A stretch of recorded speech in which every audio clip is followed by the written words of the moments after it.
Alhamdulillah Alhamdulillahillazi arsala rasulahu bil huda wa dinil haqq liyuzhirahu 'alad dini kullih wa kafa billahi shahida.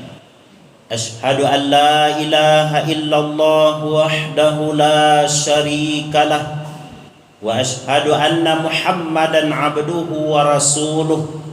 Arsalahullahu basyiran wa nazira wa da'iyan ilallahi biiznihi wa sirajan munira.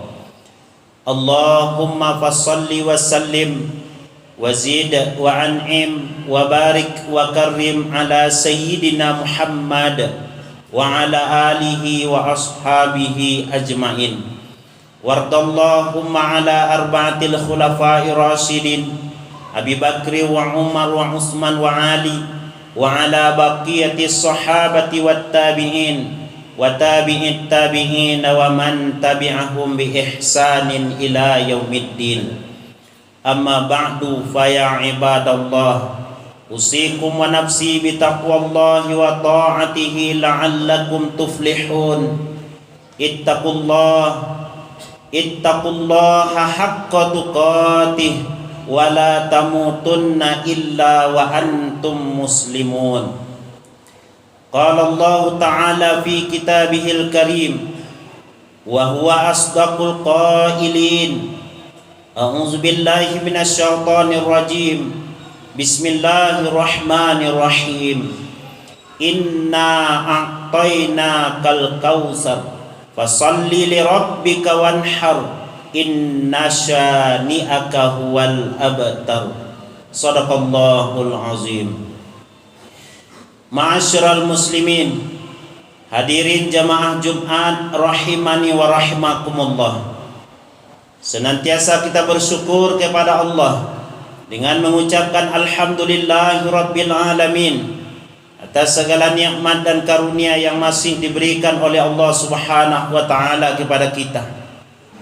Sampai siang yang berbahagia ini, di tempat yang mulia dan di hari yang mulia ini, Allah masih berkenan untuk mengumpulkan kita dalam melakukan ketaatan dan kebaikan di jalan Allah Subhanahu wa taala. Mudah-mudahan iman yang sudah diberikan oleh Allah, hidayah yang sudah ditancapkan oleh Allah ke dalam hati setiap kita, mampu kita istiqamah dalam ibadah yang kita lakukan sampai akhir kehidupan kita. Amin ya rabbal alamin.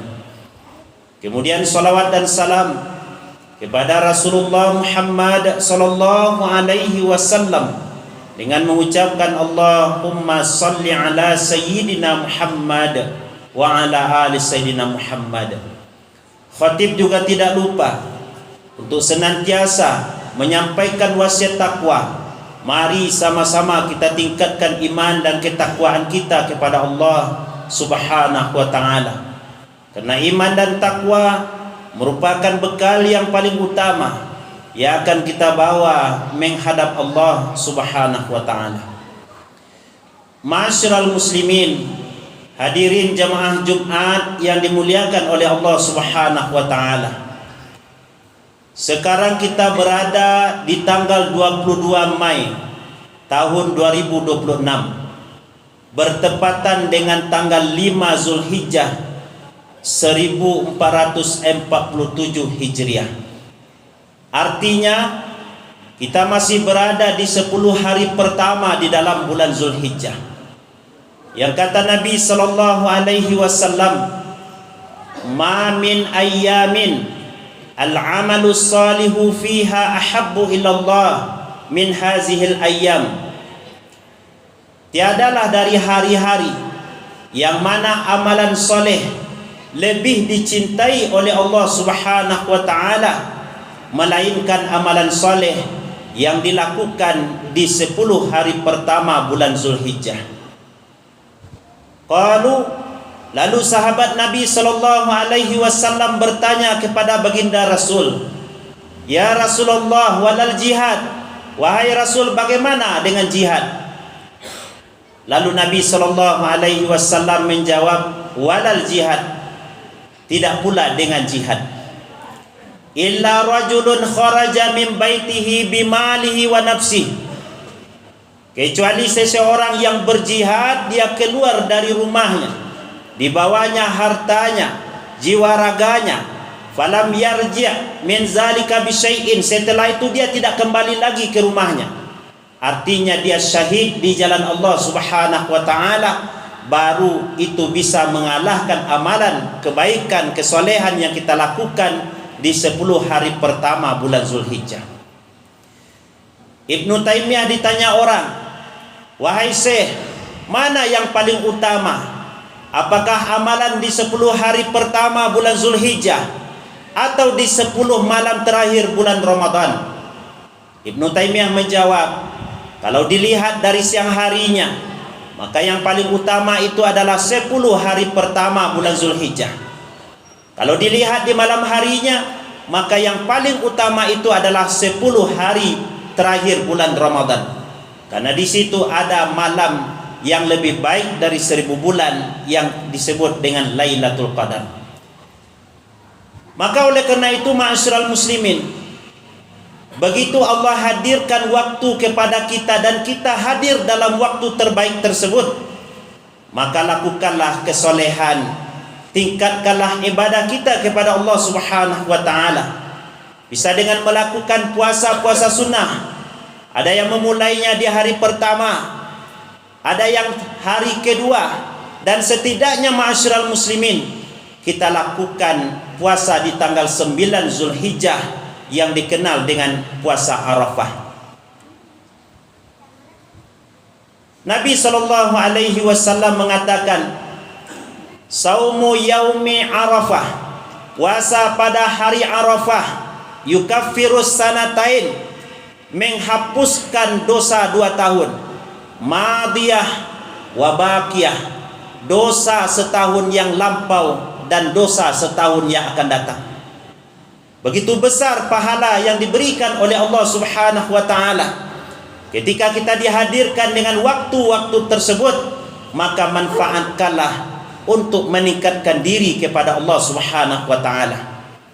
Setelah selesai 10 Zulhijjah, kemudian kita memasuki di tanggal 10 hari raya Idul Adha.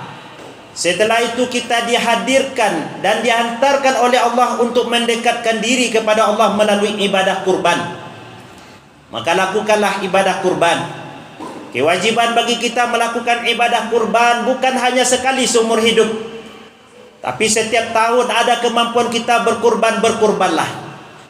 Nabi SAW mengatakan, man kanat lahu sa'ah walam yudahi fala yaqrabanna musallana.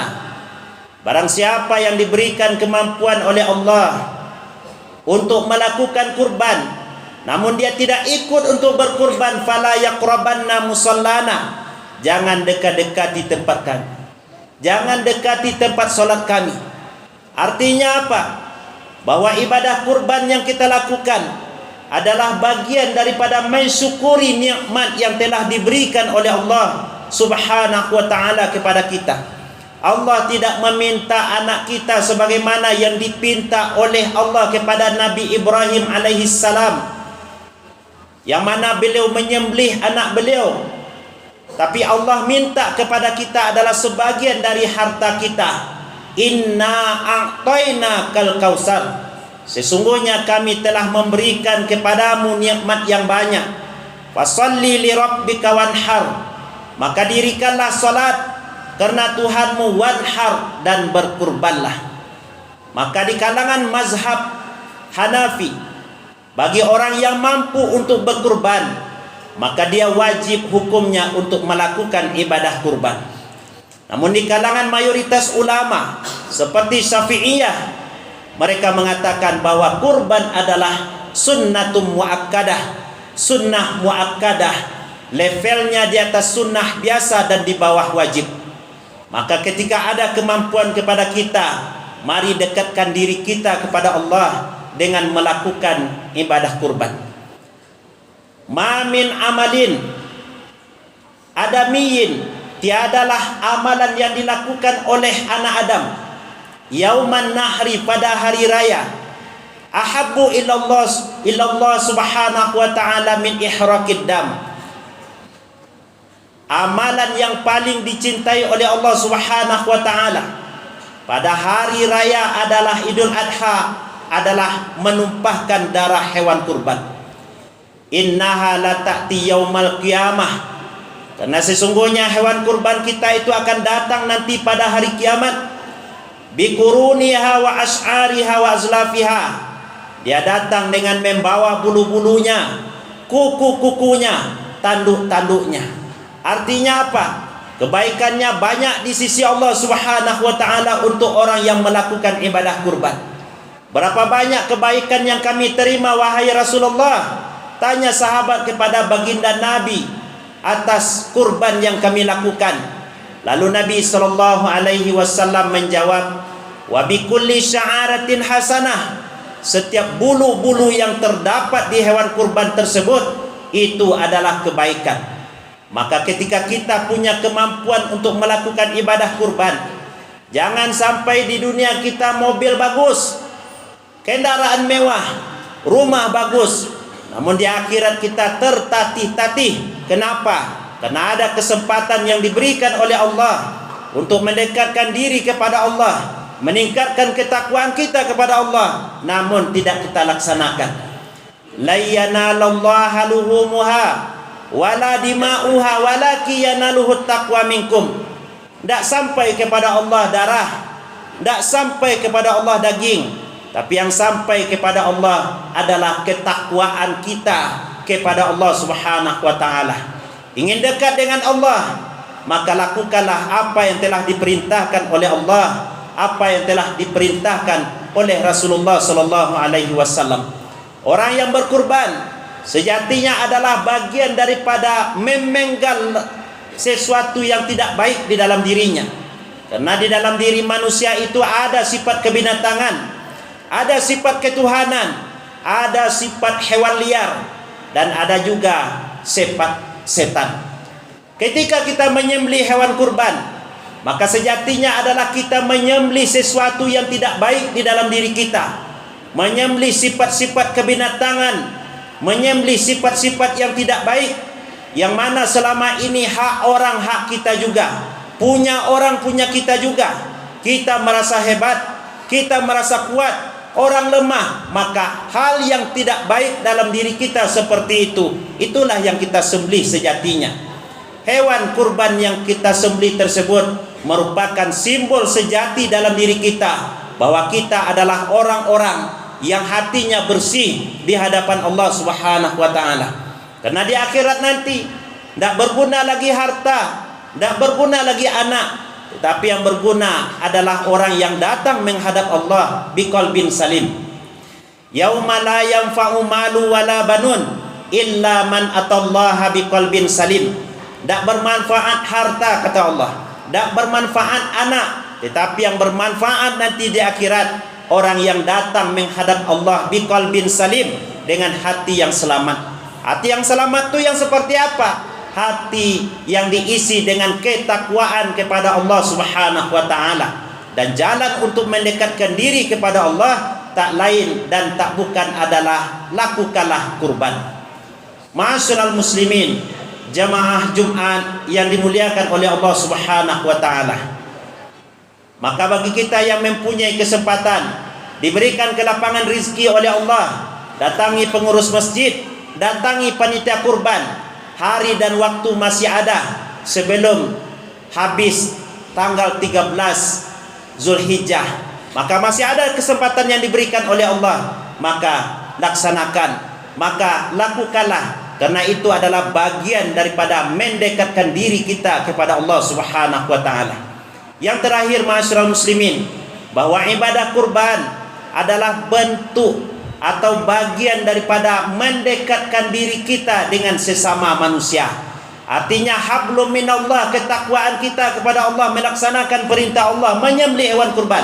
Di samping itu, hubungan kita dengan sesama manusia akan senantiasa kuat ketika kita saling bersedekah, ketika kita saling berbagi, ketika kita saling peduli kepada orang lain. Afsus salam wa at'imut ta'am wasilul arham, wasallu bil laili wan nasu niyam. Tebarkan salam, berikan orang lain makanan, hubungkan silaturahim, dan lakukan salat di malam hari. Memberikan makanan atau daging hewan kurban yang kita berikan kepada saudara-saudara kita, itu adalah bentuk daripada kebaikan yang kita tanamkan di dalam hati mereka. Nabi SAW mengatakan, afdalul a'mal, amalan yang paling utama, kata Nabi SAW, adalah idkhalu surur, memasukkan kegembiraan ala qalbi mukmin, ke dalam hati orang beriman. Ketika kita menggembirakan fakir dan miskin, sejatinya itu adalah kegembiraan yang diberikan oleh Allah Subhanahu wa taala, yang diberikan pahala untuk kita ketika kita bisa membahagiakan mereka. Maka beruntunglah bagi kita yang senantiasa hari-hari kita bisa berbagi, membantu pembangunan masjid, membantu anak yatim, fakir miskin. Datang Idul Adha, kita berbagi atau bersedekah daging kurban kepada saudara-saudara kita, karib kerabat kita, tetangga kita, kaum fakir dan juga kaum miskin. Mudah-mudahan Allah senantiasa memberikan kekuatan kepada kita lahir dan batin untuk istiqamah menjalankan perintahnya dan meninggalkan segala larangannya. Fa'tabiru ya ulil absar la'allakum turhamun.